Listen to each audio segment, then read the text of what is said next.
Top stories in our news. Zambia is likely to receive normal to below normal rainfall in the 2018-2019 rainy season. And mounting of handheld speed cameras by police officers on roads that have been covered by speed cameras have been abolished. Now the news in detail. Zambia is likely to receive normal to below normal rainfall in the 2018-2019 rainy season. Minister of Transport and Communications, Brian Mushimba, has disclosed that the rain forecast indicates that the rainy season in the country will start by late November this year. Mr. Mushimba states that the season will start from the northern parts of the country and will be characterized by intervals of dry spells. In a ministerial statement, Mr. Mushimba has told Parliament that the northern parts of the country will, however, start experiencing thunderstorms and showers this month. Mr. Mushimba says there is high chance that most of the rainfall across the country will be received in December this year and in January and February next year. He has also told the House that there is equally a likelihood that the country will receive below normal rainfall in March 2019, in indication, he says, is of an early ending of the 2018-2019 rainy season. Mr. Mushimba notes that this is especially over the southern parts of Zambia. He has since urged farmers and other stakeholders in the country to regularly get meteorology forecast and updates from his ministry and that of agriculture. Mr. Speaker, the 2018-2019 rainfall season forecast will be categorized into 4 periods of 3 months each. The first period is from the months of October, November and December 2018. During this period, there is a high likelihood of recording normal to below normal rainfall over much of Zambia, except for northeastern part of the country, which is likely to receive normal to above normal rainfall during this period. For the period November, December, and January, the following areas are likely to receive normal to above normal rainfall: Wapula, Copperbelt, the northern parts of northwestern, central, northern, and the southern parts of Mushinga and eastern provinces. On the other hand, the most of southern, western, and Lusaka, and the northern half of Mushinga and eastern provinces are likely to receive normal to below normal rainfall during this period. Mr. Speaker, as we progress into December, January, and February, there's a likelihood of the northern half of the country receiving normal to above normal rainfall, while the southern half is likely to record normal rainfall during this period. The Millennium Challenge Account Project, a smart water supply scheme in Lusaka's Jaka compound, has been officially handed over to the government. The project, which includes installation of the water network, an elevated water tank and solar power pumps, has expanded access to clean drinking water for 25,000 residents in the compound. And President Edgar Lungu, who officiated at the handover ceremony, has commended the United States government for their life-saving support. Mr. Lungu says that President Lungu says that the smart water supply scheme demonstrates the great friendship between Zambia and the United States of America. He says the two countries have continued to enjoy a cordial bilateral relationship for many decades. President Lungu says that the $355 million United States dollars grant, which has delivered the project, is one of the many examples of tremendous support received from the American government. When you talk of 2030, 2030 ni manje manje. So those of you who would want to plan, who don't want to plan for 2030, it's up to you. We have planned for 2030, we have a vision, and we want to make sure that there is enough water, clean, safe water for all Zambians by the year 2030. By 2030, every Zambian will have access to reliable, clean and safe water supply and adequate sanitation. It's a promise I'm making.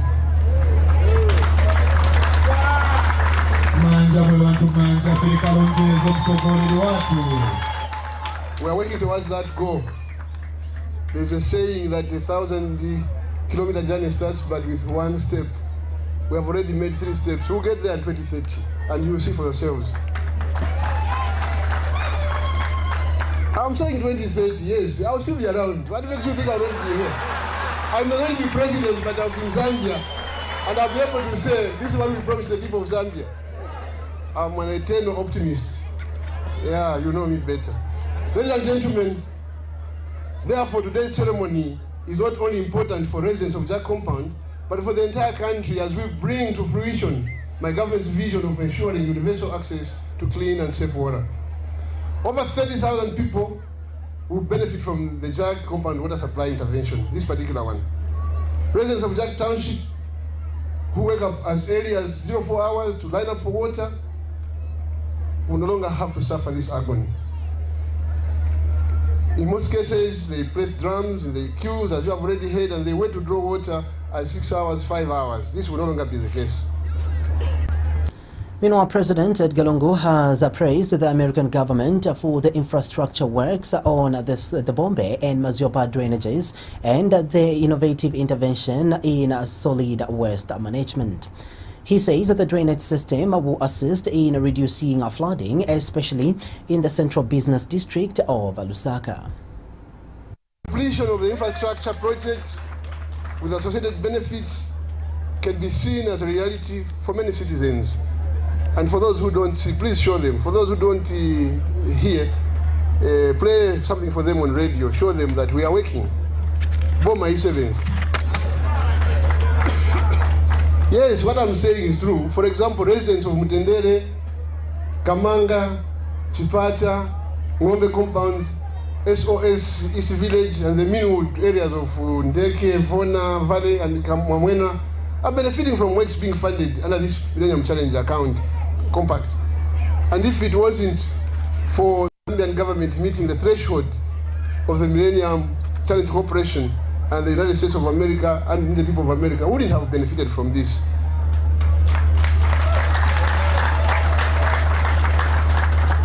Yes, it's true, because there are standards and yardsticks which the people of America follow before they give you this kind of money. It's a grant, man. They don't give anyhow. Why have they given to other people in the region?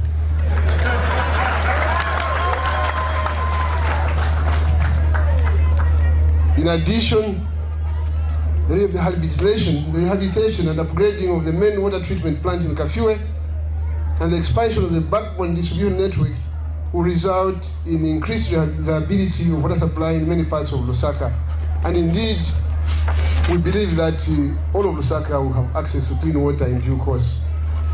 I'm also aware of interventions under the Innovations and Grants Program, technical support to Lusaka Water and Storage Company and Lusaka City Council, and the creation of solid waste management utility, all being undertaken using the funding under the Millennium Challenge Compact. And speaking at the same event, Millennium Challenge account, Vice President, General Counsel and Corporate Secretary Jean Houch says improved water supply and sanitation will serve lives and help provide the foundation for Zambia's economic growth. Ms. Houch has commended the Zambian government and its demonstration in a steady, fast commitment to the compact goals throughout the development and implementation of the compact. This compact is on track to improve the lives of 1.2 million Zambians over the next 20 years. Today, here at Jack Compound, we celebrate the installation of the water network, an elevated water tank, and solar panel pumps that have expanded access to clean drinking water for 25,000 residents here in Jack Compound. Families living here will now have access to 30 new reliable water kiosks. More than 1,800 households are on course for connection to the water supply system. And for the first time, running water will flow into their homes. Manja kabili, totani kimbele. Azimai na ndongo rupela. The reality way of easier and more consistent access to clean water now allows these families to spend more time engaging in other economic, social, and educational activities. Children can spend more time in school rather than collecting water. Parents can spend more time pursuing their dreams for their families. And Water and Sanitation Minister Dennis Wanchinga has assured the American people that government will ensure that the people of Zambia take care of the infrastructure development. This development will bring peace and dignity to the men and women who have to wake up in the early hours to line up for water, and will also bring back study time to the children who spend a lot of time before and after school drawing water. And as we all know, this is something that impacts negatively on the girl child in particular. A lot of families, Your Excellency, the city of Lusaka are expected to benefit from the project which you are receiving today on behalf of the people of Zambia. As Minister responsible for water development, sanitation and environmental protection, I am happy to witness this inauguration of the completed works, which are among the many interventions that will actualize government's goal to ensure that every citizen has access to clean water, access to safe water, and this will be within the Vision 2030, as well as within the strides of the 7th National Development Plan. The mounting of handheld speed cameras at traffic police officers on parts of the road covered by speed cameras has been abolished with immediate effect. Minister of Home Affairs Stephen Kampyongo has also with immediate effect directed the police command to plan and execute regular rotations and transfers of officers from general duties to traffic and vice versa. Mr. Kampyongo says he is concerned with the deterioration in levels of discipline in some officers of the Zambia Police Service in general and particularly in the traffic section. He states that it has become evident that some traffic officers in the police service are abusing various essential tools of law enforcement regarding traffic. Mr. Kampyongo says that this is why it has become necessary to reassess the operations of traffic checkpoints, patrols and roadblocks. Mr. Kampyongo says that the police command will now have to work closely with the Ministry of Finance to ensure the full migration to electronic and direct payment systematic for fines and fees. He has further directed that stiff penalties be enforced on any unethical conduct by police officers and also for oversight integrity committees to be rolled out to all formations under the Zambia Police Service and other security institutions. I am extremely concerned with the deterioration in levels of discipline in some of our officers in the Zambia Police Service, and specifically the traffic section. While the traffic checkpoints, patrols and roadblocks are essential tools of law enforcement, it is evident that some traffic officers in the Zambia Police Service are abusing them. This state of affairs cannot be condoned nor allowed to continue. It has therefore become necessary to reassess the operations of these traffic checkpoints, patrols, and roadblocks.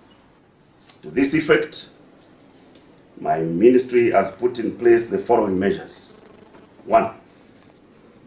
The police command has with immediate effect been directed to plan and execute regular rotation and transfer of officers from general duties to traffic section and vice versa.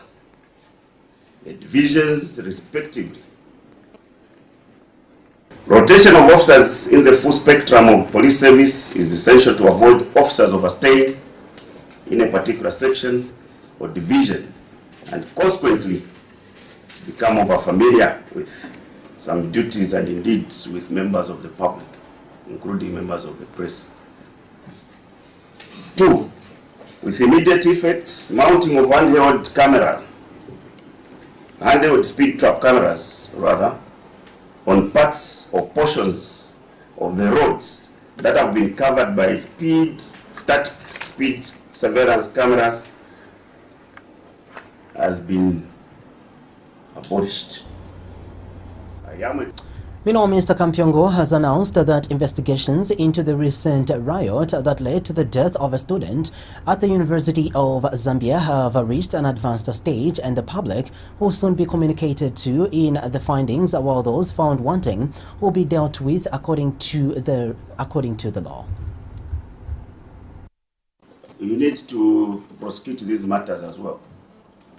Now, in the absence of those that were corrupting, it will certainly be a challenge. So we would have loved to have a scenario where some of those, and I saw those of you journalists were covering, even those who were saying, I gave so much, and it was okay for you to just cover it. Because you as journalists should have followed further on those that were willingly giving information to say, I gave so much to the officer. Because those were going to form part of the whole investigation, so that the prosecution could have been smooth. But the Inspector General has taken measures, and like I'm saying now, it will even include dismissals to those that will continue engaging in corrupt activities with impunity. Then look on the, the matters I was dealing with are matters that have been in public domain, and I was expecting that we focus on this, but I can give you a bonus answer. The investigations in the university matter have progressed, and very soon we shall make announcements on what steps we shall follow, which will culminate into the inquest being conducted. But so far, investigations are progressing very well, and there will be no stone that will be left unturned in our quest to get to the bottom of what transpired at the University of Zambia, because there was a death involved. And so we are going to make sure that thorough investigations are carried out, and to ensure that those who are behind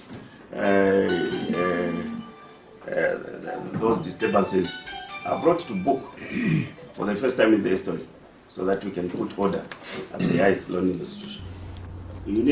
Vice President Inongewina dispels assertions that district commissioners are using government vehicles to campaign for the ruling PF candidate in Mangango parliamentary by-elections. Mrs. Wina says that such assertions are only assumptions. Speaking during the Vice President's question time in Parliament, Mrs. Wina says that district commissioners are not allowed to participate in election campaigns. Mrs. Wina says that she also knows that there are no government vehicles being used in the campaigns in the Mangango by-elections. She states that any other report suggesting otherwise, as is being received by some opposition political parties, is not the true facts on the ground. The Vice President explains that this is because all the campaign vehicles that the ruling party is using in Mangango, for example, have been secured from Lusaka. She says anyone in doubt of the fact that should feel free to go to Mangango and verify whether it is true that there are some government vehicles being used in the campaigns. The Vice President was responding to a question by leader of the opposition, Jack Mwimbu, who queried her on the alleged use of government vehicles in the Mangango by-elections campaigns.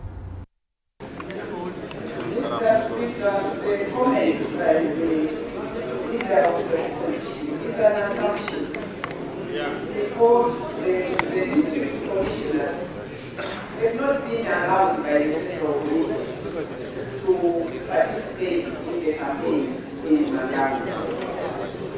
And I do know that there are no government here that are being used in that campaign.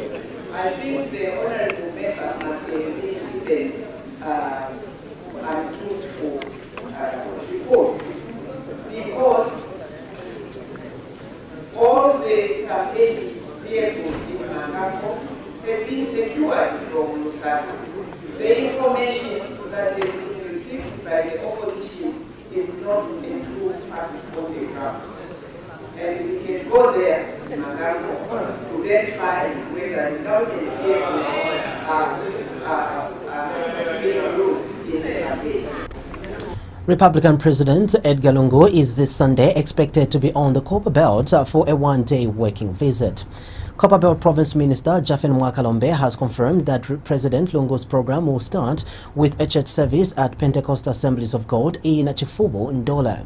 Mr. Mwakalombe says after the church meeting, President Lungu will later in the day officially commission the Michael Chilufya-Sata toll gate on the Ndola-Kitwe dual carriageway. In an exclusive interview with QTV News, Mr. Mwakalombe says President Edgar Lungu is also expected to tour the modern Ndola Airport, which is under construction. And Mr. Mwakalombe says people on the Copper Belt are happy that President Edgar Lungu is walking the talk on what he promised them in diversifying the province's economy away from copper into agriculture. He notes with the construction of the Ndola Airport, farmers in the province are now certain that they will have easy access to markets for their farm produce.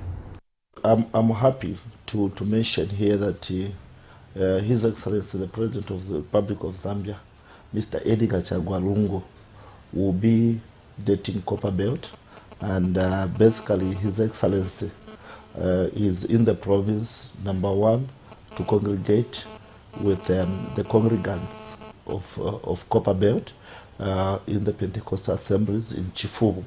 And from there, the President, the same day on Sunday, His Excellency the President will be officially commissioning the Michael Chilufya-Sata toll gate, which has been completed.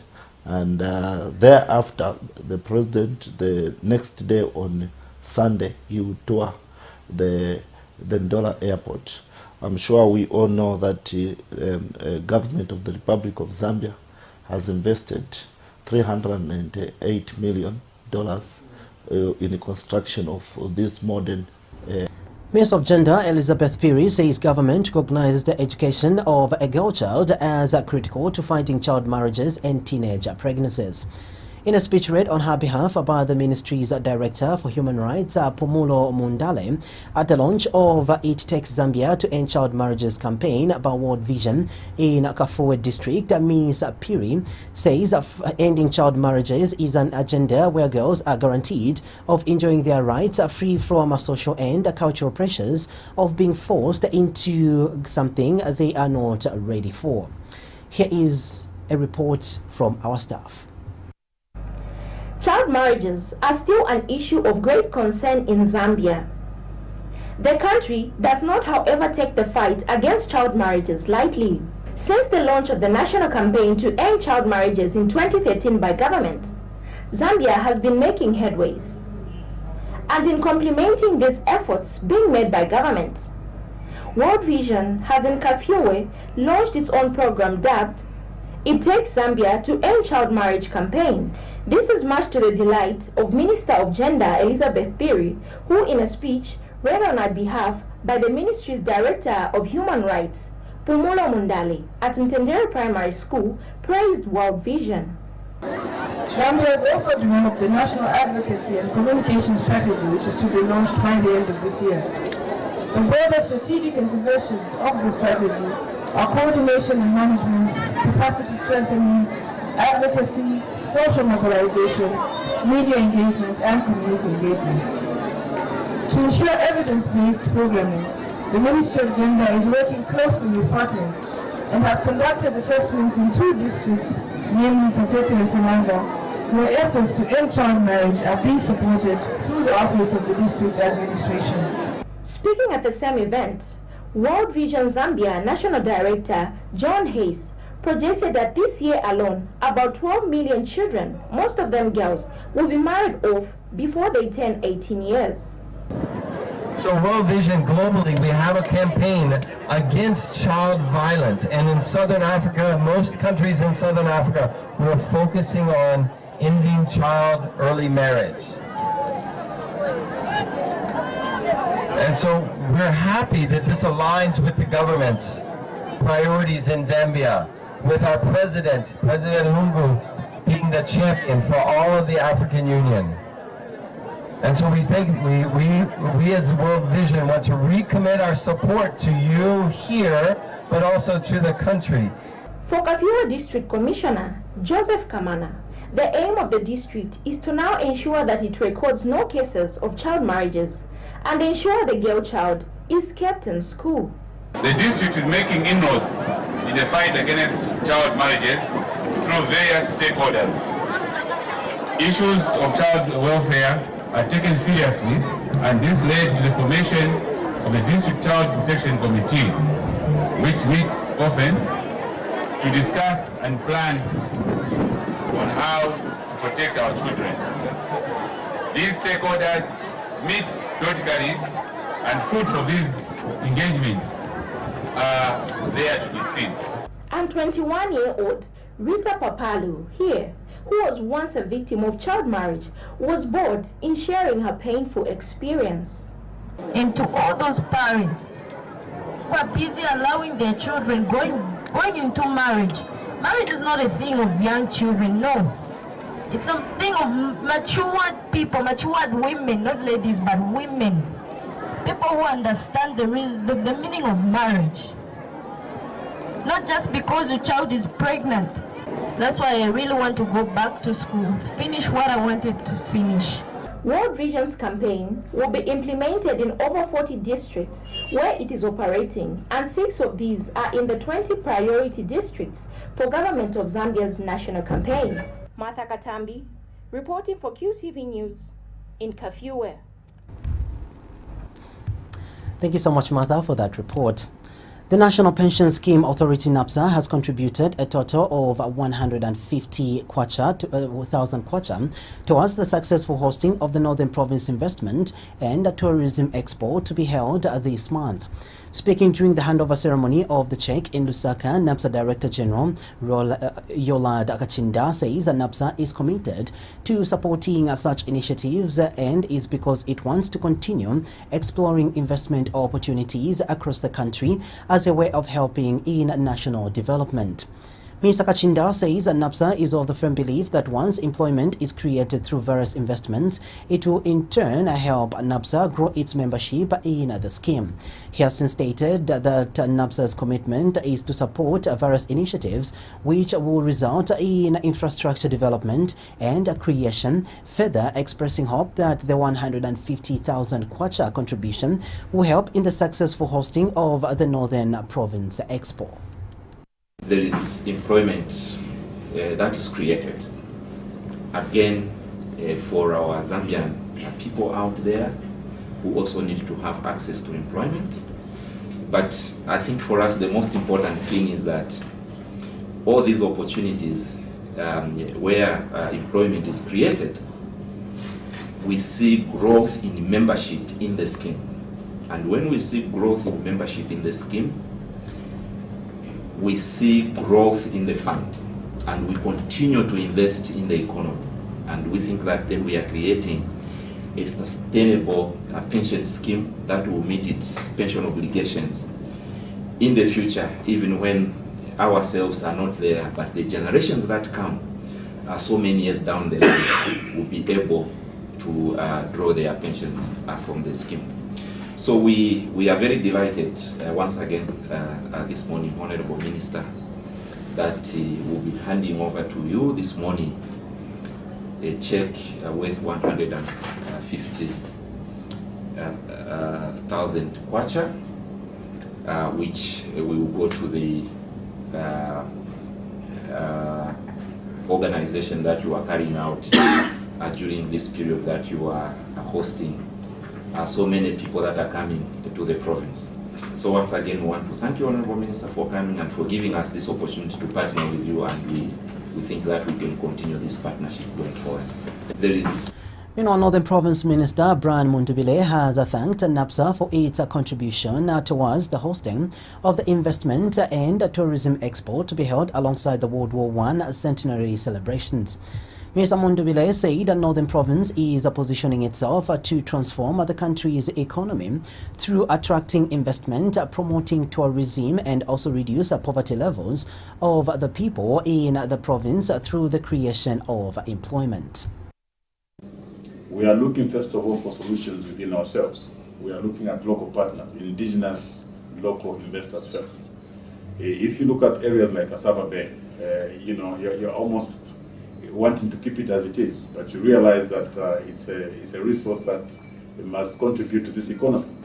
We would want strategic partners, especially local companies and local investors, to take interest and see the potential that there is in areas like Asaba Bay for investments in tourism facilities, conference facilities.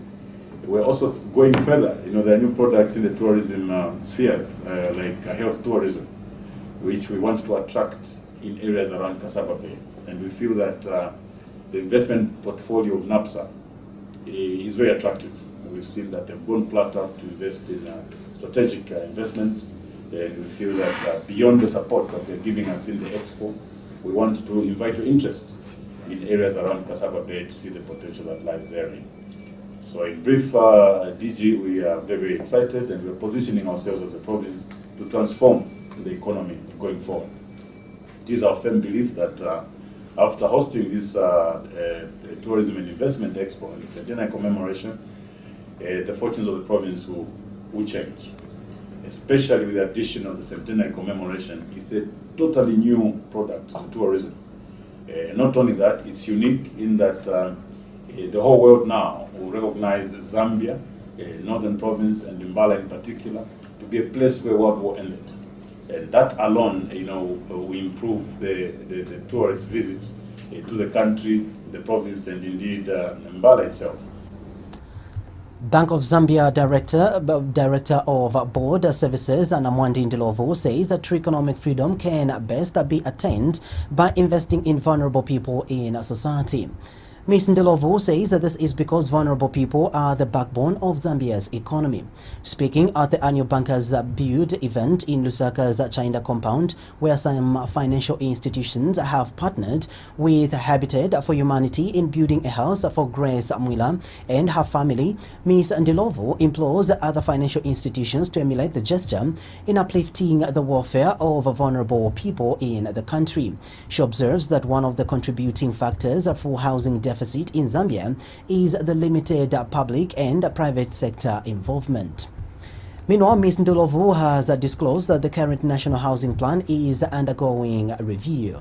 She says the 1996 National Housing Plan recommends for the allocation of 15% of the national budget towards housing development. And Habitat for Humanity Zambia Board Chairperson Brighton Piri says eradicating poverty through building houses calls for sustainable and collaborative efforts from public and private sectors as well as the community. Mr. Piri says that the scale of poverty housing in Zambia is high, with an urban rate of 4.13%, urban dwellers living in substandard structures with poor sanitation. Mr. Piri adds that the house provides a place where individuals can engage in income-generating activities, ultimately contributing to poverty reduction.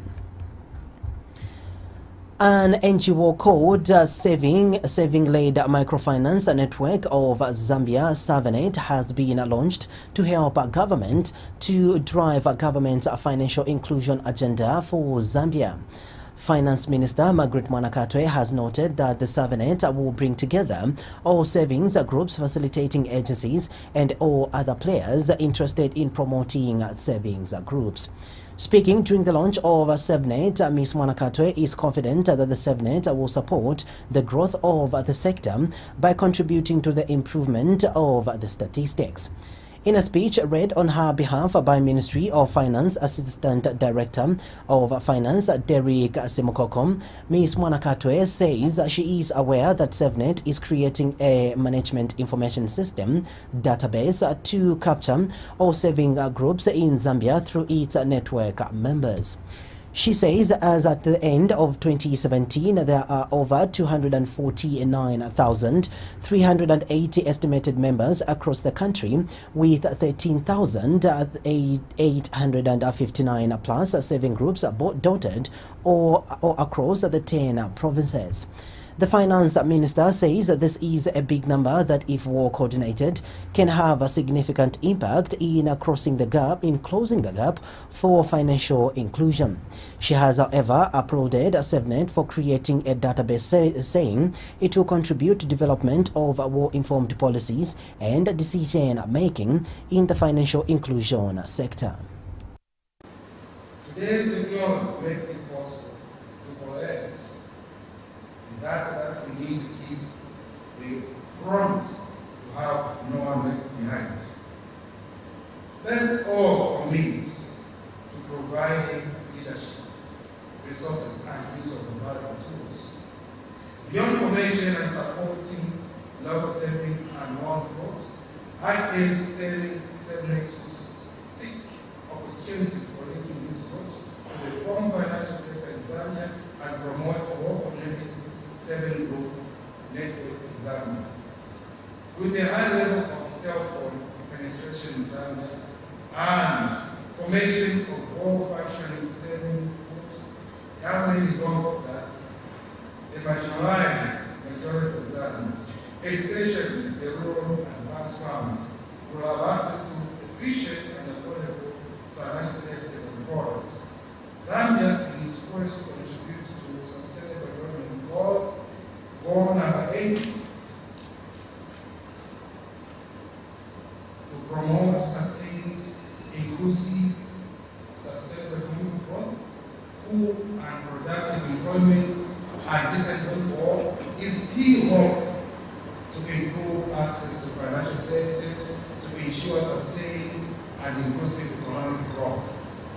Through such efforts and support from SafeNet and other development partners, your organization, members of the board and the staff, that is from SafeNet, is. And speaking earlier, SafeNet Director Samuel Tembo has reaffirmed its commitment to partnering with government to grow the financial sector, reaching out to the most marginalized in the community. We saw other players coming on board without any idea, thinking that it was very easy to set up savings groups. Others started pumping in money when the concept doesn't allow that. So there was that need that we begin to come together and begin to protect and ensure that we don't do any harm to the work that was going on in Zambia. And so SafeNet was coined, and this is basically a network that brings together all players that are promoting financial inclusion, and in this regard, those that are interested in savings groups. Yeah, so there are different players from the promoters themselves. We are talking about the financial institutions, the banks, could be those that are in insurance, those that are in the private sector, agriculture, or stockists. All these are different players that are working with the communities, even as the communities have said they would want to engage one or two private sectors. So these are invited to be members of SafeNet. So we are also encouraging institutions to come on board and be members of SafeNet.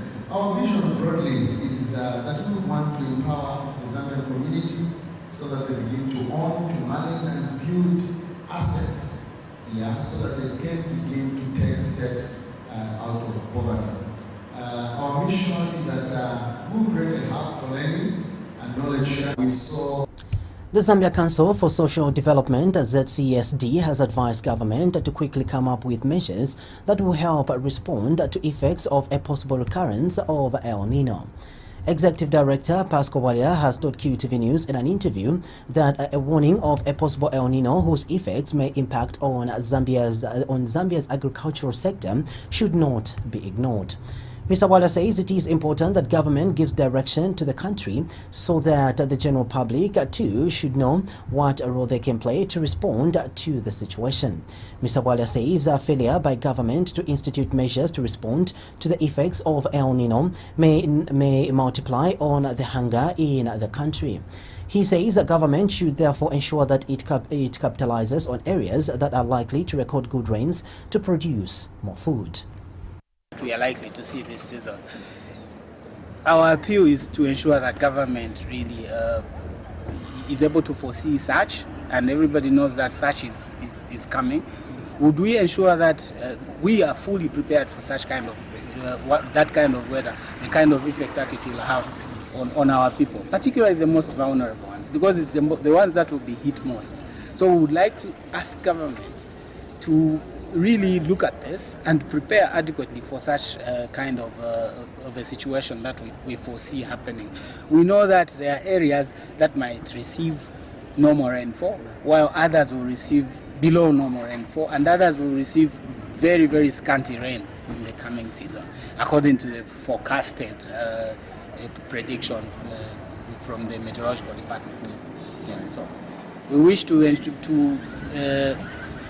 request to government to adequately prepare for this so that we are not taken by surprise when the effects of this kind of weather comes upon us. BIZED Executive Director Eva Singoma has called on local food producers in the country to enhance their capacity.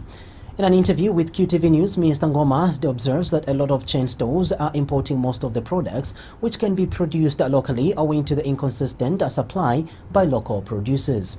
Mr. Ngoma has implored the food producers to understand the calendar of the food they produce, as that will enable them meet the target for the companies they supply to. He has also appealed to government to come up with empowerment strategies for local food producers as a way of boosting local industry.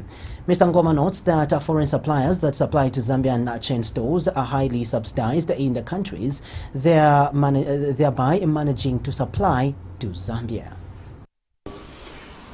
What they have said, because we have been in a forum for some time with them through the ZNFU, their main complaints of the agencies are consistently by our Zambian producers. Because if today, like they can supply consistently for 1, 2, 3 weeks, then you call them to supply tomato, they'll tell you they don't have. So then the agent has got no option but to look elsewhere, be it across the borders. So as BIZED, what we are urging the producers out there is to have a calendar, understand how crop is grown and how long it takes to mature, so that they can stagger and then meet the demands of these chain stores consistently. Only then can we look no further than our local suppliers in Zambia. As we end the news, a recap of stories making headlines once again. Zambia is likely to receive normal to below normal rainfall in the 2018-2019 rainy season. And mounting of handheld speed cameras by police officers on roads that have been covered by speed cameras has been abolished. Thank you for your time. Until then, it's bye-bye.